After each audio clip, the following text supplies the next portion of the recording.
Hello বন্ধুরা, welcome back to my channel new movie explain. আজকে আমি আপনাদের জন্য নিয়ে এসেছি দুর্দান্ত একটি সাইকোলজিক্যাল থ্রিলার মুভি। এই মুভিটির কাহিনী এমন এক রহস্যময় বাড়িকে ঘিরে, যেখানে বাইরে থেকে সব কিছু খুব চকচকে আর পারফেক্ট মনে হলেও ভেতরে লুকিয়ে আছে এক ভয়ানক অন্ধকার সত্য। একজন হাউসমেট বা কাজের মেয়ে যখন তার নতুন চাকরি নিয়ে একটি বিলাসবহুল বাড়িতে প্রবেশ করে, তখন সে কল্পনাও করতে পারেনি যে তার জীবনটা আসলে এক মরণ ফাঁদে আটকে যেতে চলেছে। তো বন্ধুরা, আর কথা না বাড়িয়ে চলুন শুরু করা যাক আজকের মুভির এক্সপ্লেনেশন।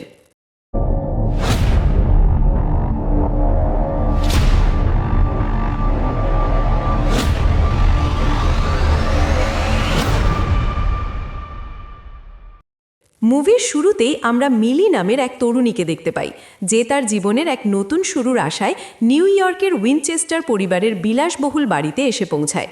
সে এখানে এসেছে একজন লাইভ ইন হাউসমেট বা সার্বক্ষণিক কাজের লোকে চাকরির ইন্টারভিউ দিতে। দরজায় তাকে স্বাগত জানায় বাড়ির মালকিন নিনা উইনচেস্টার। নিনা মিলির রিজিউম বা বায়োডাটা হাতে নিয়ে কিছুটা অবাক হয়েই বলে, তোমার তো কলেজ ডিগ্রি আছে, তুমি তো এই কাজের জন্য অনেক বেশি যোগ্য, ওভার কোয়ালিফাইড। উত্তরে মিলি খুব শান্তভাবে জানায় যে সঠিক পরিবারের জন্য কাজ করতে তার ভালোই লাগে। নিনা তখন আর কথা না বাড়িয়ে সোজা কাজের কথায় চলে আসে। সে জানায় মিলির প্রধান কাজ হবে পুরো বাড়ি পরিষ্কার রাখা এবং তাদের 7 বছরের মেয়ে সিসির দেখাশোনা করা। এরপর নিনা মিলিকে পুরো বাড়িটা ঘুরিয়ে দেখাতে শুরু করে। প্রথমেই সে জানায় যে এই বিশাল বাড়িটার ইন্টেরিয়ার ডিজাইন তার স্ত্রী অ্যান্ড্রু নিজেই করেছে। অ্যান্ড্রু টেক ইন্ডাস্ট্রিতে বা প্রযুক্তি জগতে কাজ করে এবং বেশ সফল একজন মানুষ।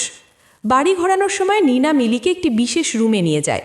সেখানে বড় একটি টেলিভিশন আর দামি সব ড্রিঙ্কসে সাজানো তাক দেখা যায়।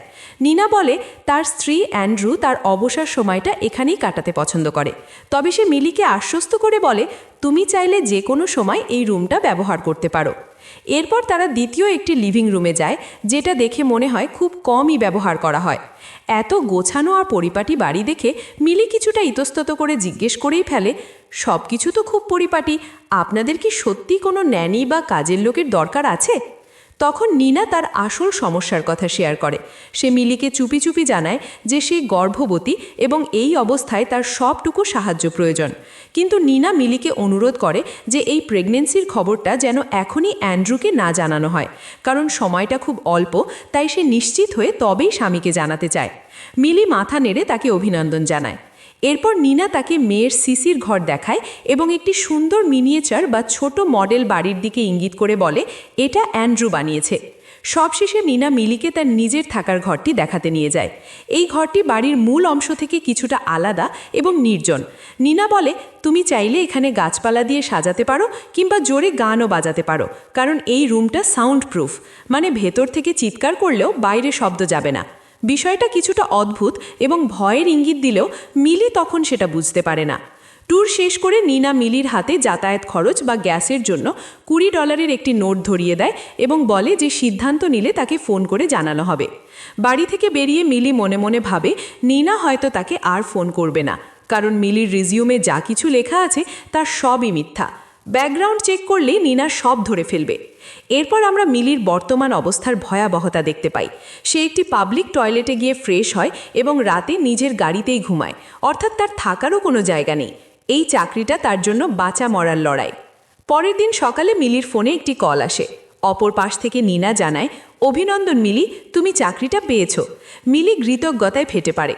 সেই বিকেলে মিলি তার ব্যাগপত্র নিয়ে উইনচেস্টারদের বাড়ির গেটে উপস্থিত হয়, কিন্তু গেট বন্ধ এবং কেউ খুলছে না।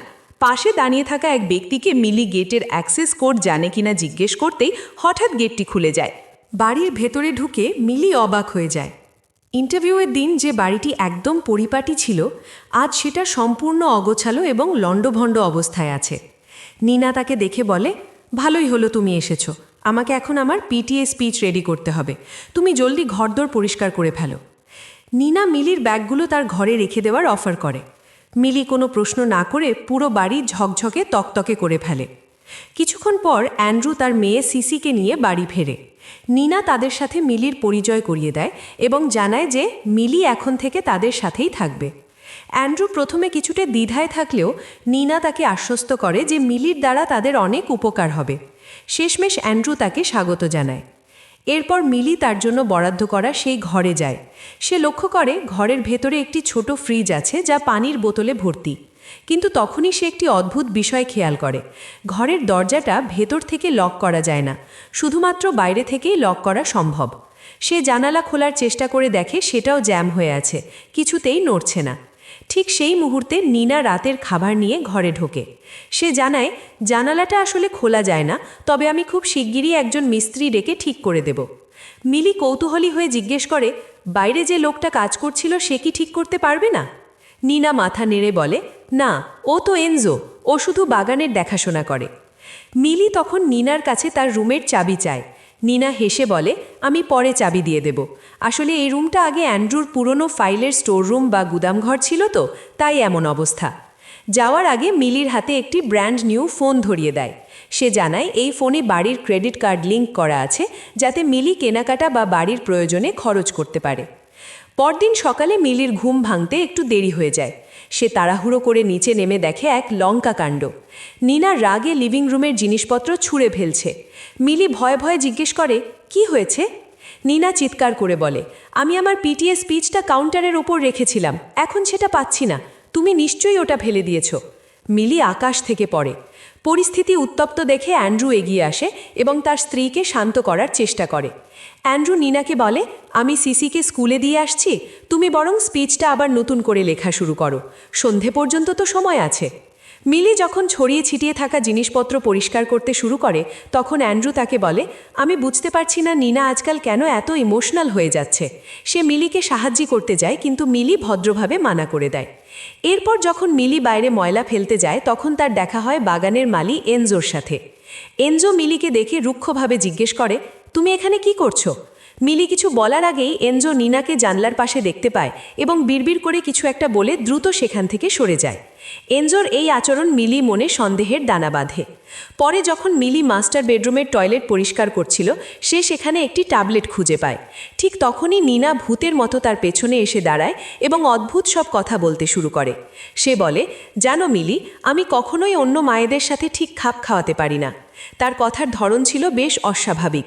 এরপর সে হঠাৎই মুড চেঞ্জ করে মিলিকে রাতের খাবার তৈরি করার নির্দেশ দেয়। সেদিন রাতে নিনা এক মিটিংয়ে বাইরে ছিল। মিলি খাবার তৈরি করে সিসিকে খেতে দেয়। মিলি সিসিকে জিজ্ঞেস করে, তুমি কি একটু জুস খাবে? সিসি রাজি হয়, কিন্তু বলে, আমাকে অন্য গ্লাসে দাও, এটা নোংরা। মিলি অবাক হয়ে বলে, এটা তো মাত্রই ডিশওয়াশার থেকে বের করলাম, একদম পরিষ্কার। কিন্তু সিসি জেদ ধরে যে সে ওই গ্লাসে খাবে না। অ্যান্ড্রু তখন মিলিকে তাদের সাথে বসে খাওয়ার অনুরোধ করে, কিন্তু মিলি ভদ্রভাবে না করে নিজের ঘরে চলে যায়। রাতে নিজের ঘরে শুয়ে মিলি অ্যান্ড্রুর ইনস্টাগ্রাম প্রোফাইল ঘাঁটছিল। হঠাৎ দরজায় টোকা পড়ে। দরজা খুলে সে দেখে অ্যান্ড্রু দাঁড়িয়ে, হাতে একটি কাপকেক। অ্যান্ড্রু খুব রোম্যান্টিকভাবে তার দিকে এগিয়ে আসে এবং ঠিক যখন তাকে কিস করতে যাবে, মিলির ঘুম ভেঙে যায়। মানে পুরোটাই ছিল একটি স্বপ্ন। কিন্তু এই স্বপ্ন থেকে বোঝা যায় যে মিলি অবচেতন মনে অ্যান্ড্রুর প্রতি আকৃষ্ট হচ্ছে। পরদিন সকালে নাস্তার টেবিলে নিনা মিলির হাতে তার রুমের চাবি তুলে দেয় এবং জিজ্ঞেস করে, গতরাতে অ্যান্ড্রু আর সিসির সাথে সবকিছু ঠিকঠাক ছিল তো? মিলি জানায় সব ঠিক ছিল। নিনা দীর্ঘশ্বাস ফেলে বলে, আসলে অ্যান্ড্রু আমার হাতের রান্না খুব একটা পছন্দ করে না, তবুও বেচারা কোনো অভিযোগ ছাড়াই খেয়ে নেয়। কিছুদিন পর শনিবার সকালে নিনা মিলিকে বলে সিসিকে ব্যালে ডান্স ক্লাসে দিয়ে আসতে। মিলি মনে করিয়ে দেয় যে আজ তার ছুটির দিন, ডে অফ। কিন্তু নিনা অভিযোগের সুরে বলে, সেদিন তুমি আমার স্পিচ ফেলে দিয়েছিলে বলে আমার পার্লারের অ্যাপয়েন্টমেন্ট মিস হয়েছে, তাই আজ তোমাকে এটা করতেই হবে। মিলি প্রতিবাদ করে বলে তার নিজেরও একটা জরুরি মিটিং আছে। তাদের এই তর্ক শুনে অ্যান্ড্রু এগিয়ে আসে এবং বলে, সমস্যা নেই, আমি সিসিকে নিয়ে যাচ্ছি। মিলির আসলে সেই জরুরি মিটিং ছিল তার পেরোল অফিসারের সাথে দেখা করা। এখানে আমরা জানতে পারি মিলির অতীতে বড় কোনো অপরাধের রেকর্ড আছে। অফিসার তাকে জিজ্ঞেস করে তার বর্তমান চাকরি এবং থাকার ব্যবস্থা নিয়ে। অফিসার তাকে সতর্ক করে দেয়, এই চাকরিটা ধরে রেখো মিলি, যদি কোনো ভুল করো তবে তোমাকে বাকি 5 বছরের সাজার জন্য আবার জেলে ফিরে যেতে হবে। অফিসারের সাথে দেখা করে বের হওয়ার পরই নিনার ফোন আসে।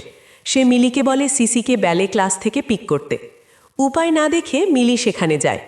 ডান্স স্টুডিওতে গিয়ে সে প্যাট্রিস নামের এক মহিলার সাথে পরিচিত হয়। মিলি জানায় সে নিনা উইনচেস্টারের হয়ে সিসিকে নিতে এসেছে, কিন্তু প্যাট্রিস তাকে জানায় সিসি তো আজ এমার সাথে প্লে ডেটে যাবে, এটা অনেক আগেই ঠিক করা ছিল। মিলি অবাক হয়ে বলে, কিন্তু নিনা তো আমাকেই পিক করতে বলল। বিরক্ত হয়ে প্যাট্রিস তখনই নিনাকে ফোন দেয়, আর ফোনে নিনা সম্পূর্ণ অস্বীকার করে বসে। সে বলে, আমি তো মিলিকে সিসিকে আনতে বলিনি। বাড়ি ফিরে মিলি দেখল এক নতুন নাটক। নিনা তাকে বকাঝকা শুরু করে, তুমি কেন প্যাট্রিসের সামনে সিন ক্রিয়েট করলে? আমি তো তোমায় বলেছিলাম সিসির স্লিপ ওভার আছে। নিনা এমনভাবে কথা বলে যেন মিলিরই স্মৃতিভ্রম হয়েছে। এরপর নিনা মিলিকে অ্যান্ড্রুর মা অর্থাৎ ইভেলিনের সাথে পরিচয় করিয়ে দেয়। ইভেলিন তাদের জন্য কিছু দামি চীনামাটির বাসনপত্র নিয়ে এসেছেন। ঠিক তখন অ্যান্ড্রুও বাড়ি ফেরে। সেদিন রাতে মিলির ঘুম আসছিল না, তাই সে নিচে টিভি দেখতে যায়। কিছুক্ষণ পর অ্যান্ড্রুও সেখানে আসে।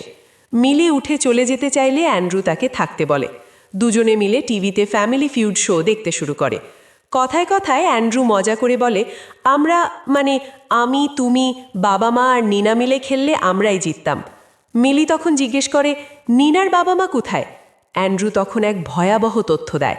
সে জানায় নিনার বাবা মা এক আগুনে পুড়ে মারা গেছে যখন নিনা ছোট ছিল।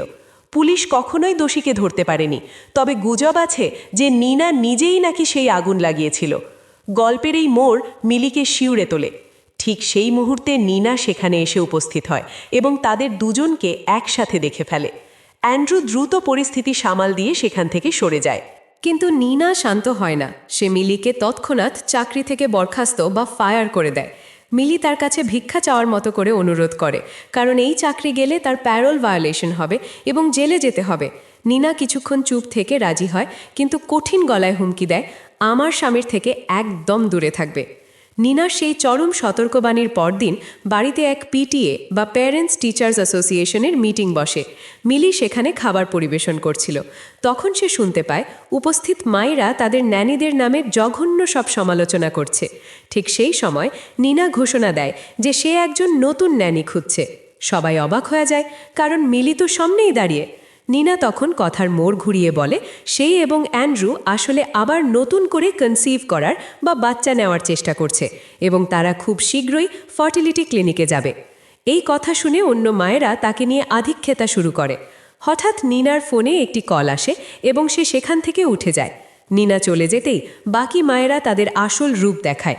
তারা নিনার নামে গসিপ বা পরচর্চা শুরু করে দেয়। প্যাট্রিস নামের এক মহিলা মন্তব্য করে, অ্যান্ড্রু সত্যিই একজন সাধু পুরুষ যে নিনার মতো পাগলকে সহ্য করছে।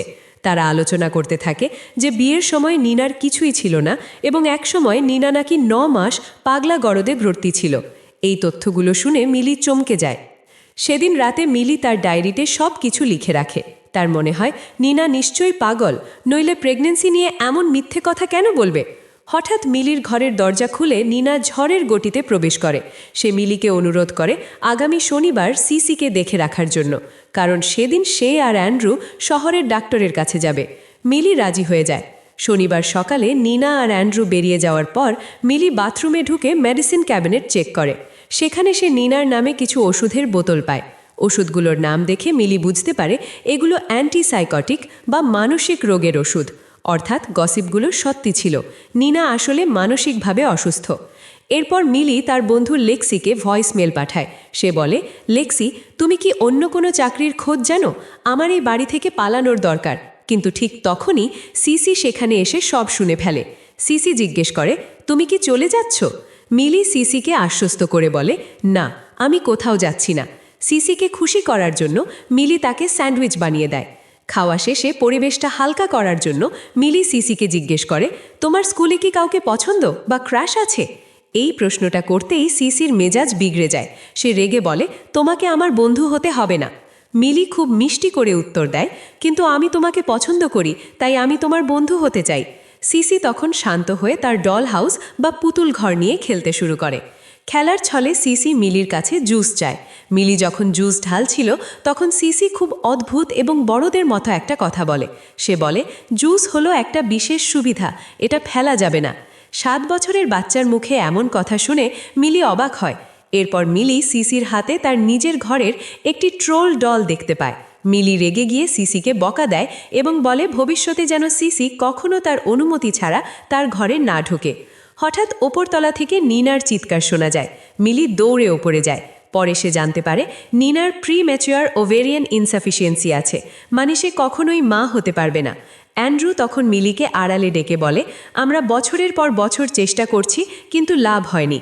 অ্যান্ড্রু আরও এক গোপন তথ্য ফাঁস করে, সিসি আসলে তার নিজের মেয়ে নয়, মানে বায়োলজিক্যাল ডটার নয়। তবুও সে সিসিকে নিজের মেয়ের মতোই ভালোবাসে। সেদিন রাতে মিলি আবার চিৎকার চেঁচামেচি শুনতে পায়। সে দৌড়ে তাদের বেডরুমের সামনে যায় এবং দেখে এক ভয়াবহ দৃশ্য। নিনা হাতে একটা ভাঙা কাঁচের টুকরো নিয়ে দাঁড়িয়ে আছে এবং তার হাত দিয়ে রক্ত পড়ছে। অ্যান্ড্রু খুব সাবধানে নিনার হাত থেকে কাঁচের টুকরোটি সরিয়ে নেয় এবং মিলির মুখের ওপর দরজা বন্ধ করে দেয়।